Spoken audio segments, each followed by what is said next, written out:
Welcome back to the Ball Does Lie podcast, your one-stop shop for NBA content. My name is Amir. So for today's episode, we're going to dive into the Los Angeles Lakers.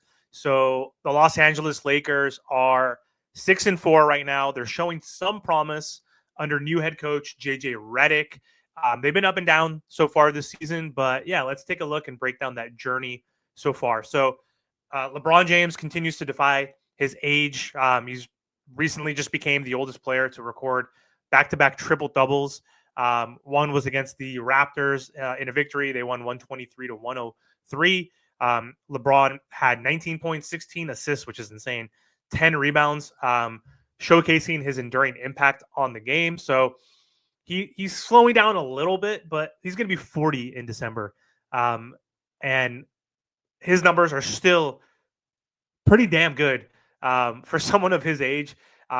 And yeah, father time will catch up to him eventually, but I don't know when. Compared to other players at his age who have fallen off a cliff, LeBron is still a really good player. His teammate, Anthony Davis, he has been awesome this season. He's been a powerhouse. He's been consistently driving and delivering huge performances two-way. His ability to control the paint on both ends has been crucial for the Lakers. Without him, this team would be like 2-8. He's provided stability and a huge scoring punch.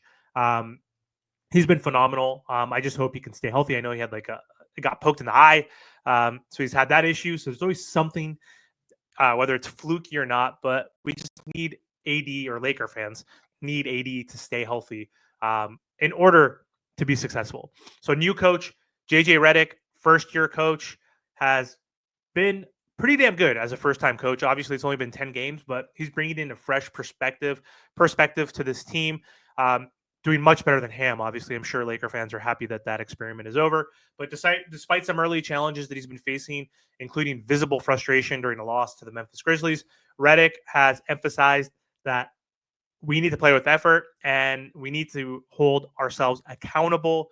And that has resonated with his team so far. D'Angelo Russell, not a big fan of his play, but his performance in general has been scrutinized so far. And after a game, he recently struggled defensively, which he always struggles defensively, let's be honest here. Redick did express his frustration, highlighting the need for consistent effort from all players, but specifically from D'Angelo. Like, he needs to step up defensively. Offensively, he needs to take better shots. He needs to be more efficient. So he is one issue. One other distraction or issue, if you want to call it that, is Bronny James. So LeBron's son has been assigned to the South Bay Lakers.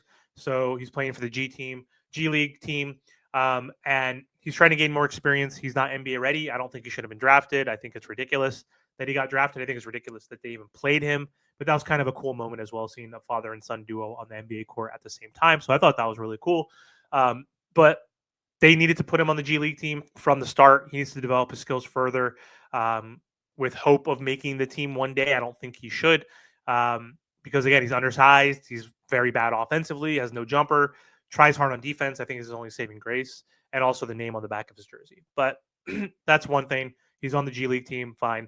The Lakers, in terms of like what has worked well so far in the 6-4 start, besides LBJ and AD, is the Lakers' depth has been a bright spot, with the bench players stepping up in certain games when needed. The depth is going to be essential as the season progresses, especially maintaining energy and performance during back-to-back games, especially when your best player, I think AD is the best player technically right now, but when your second best player is almost 40, you need the bench to step up. You need to give him some rest.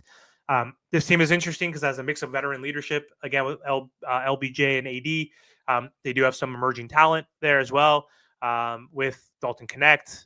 You have the young talent in there with Austin Reeves. I'm not going to throw D'Angelo Russell in there, and I'm sure Laker fans would agree with me on that. But you have the new coaching philosophy, a mix of veterans, some young guys in there. And the Lakers are going to be probably navigating the system with cautious optimism, as well as JJ should, because the West is super damn deep and difficult. It's going to be hard to get past the Wolves.